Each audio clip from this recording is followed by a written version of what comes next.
Tetapi apa yang dibawakan oleh Syekh Nazim Haqqani, istighathahnya bukan begitu. Istighathahnya adalah minta kepada makhluk, dengan anggapan dan kepercayaan makhluk itu membantu. Makhluk itu sendiri boleh bagi bantuan pada sesuatu yang makhluk tak berkuasa membantu. Dia anggap ada kuasa khas pada makhluk itu.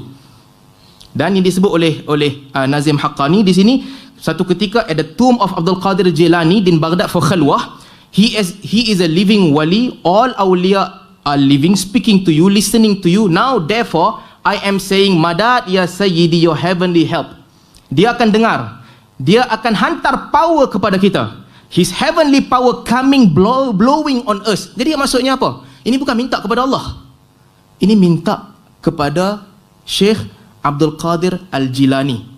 قبر المعصوم تقول له يا حسين اشفني،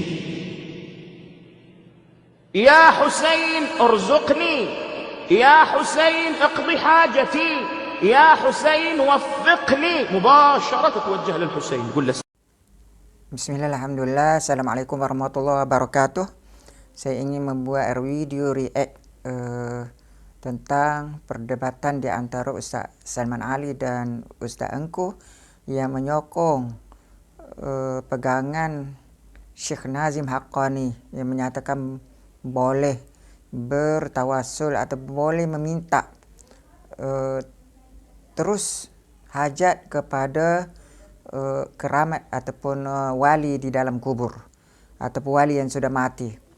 Jadi saya ringkasnya saya ingin menyebut bahawa itu menyamai akidah Syiah, dan saya telah tunjukkan bagaimana akidah Syiah yang meminta kepada berdoa kepada imam-imam mereka sebagaimana dengan lafaz yang sama sekiranya meminta kepada Allah SWT.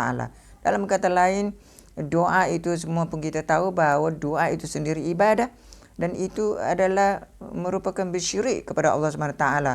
Apabila menggantikan daripada meminta kepada Allah, meminta kepada keramat ataupun wali yang sudah mati itu. Ini menyamai akidah Syiah dan sudah cukup sebenarnya memadai untuk menyatakan bahawa dianya adalah menuju kesesatan dan kesesatan akidah yang sebegitu. Sedangkan kita di dalam Ahli Sunnah wal Jamaah, Allah SWT menyatakan dalam Al-Quran, wa qala rabbukum ud'uni astajib lakum. Kita imam-imam menyebut ataupun membaca ayat ini bahawa Allah menyebut minta kepada aku akan perkenalkan kepada kamu. Tapi orang bid'ah ini bukannya meminta kepada Allah tapi meminta kepada orang yang sudah mati. Sedangkan orang yang sudah mati itu dalam ancaman ayat Allah SWT juga banyak yang memberikan larangan. Ini di surah Fatir ayat 13 misalnya.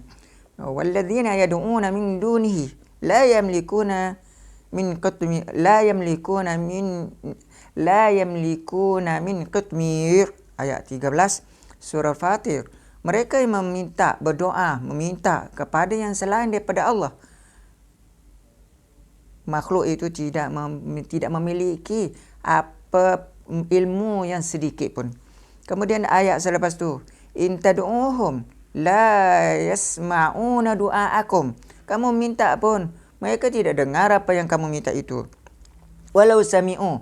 Ini bukan saja kepada apa ni dalam ayat ini disebut kepada asnam ataupun kepada berhala, tetapi kepada yang lain daripada Allah SWT, dia sama juga.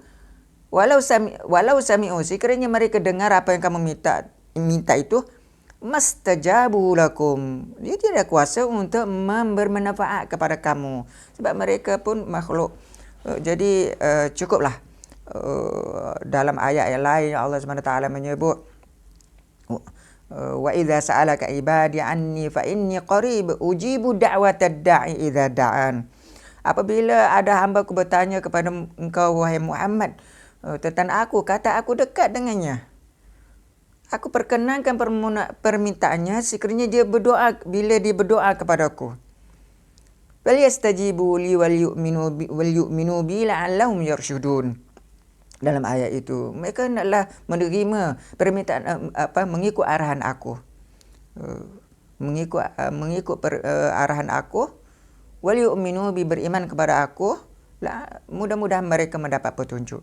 Jadi jelaslah bahawa ajaran Syekh Nazim Haqqani ini dari sudut meminta akidah, meminta kepada orang mati itu, orang yang sudah mati itu adalah satu akidah yang bukan akidah Ahlussunnah wal Jamaah.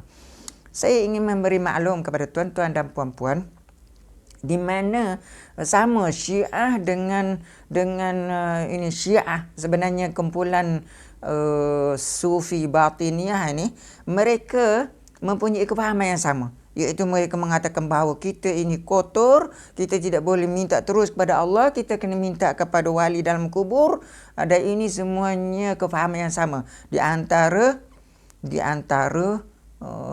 Syiah dan Sufi Batini. Saya tidak tahu siapa sebenarnya ambil daripada siapa ajaran sebegini. Jadi mudah-mudahan kita semua faham. Sebut Ahlussunnah wal Jamaah mesti kena clear, jangan benda-benda yang meragukan sebegini. Wassalamualaikum warahmatullahi wabarakatuh.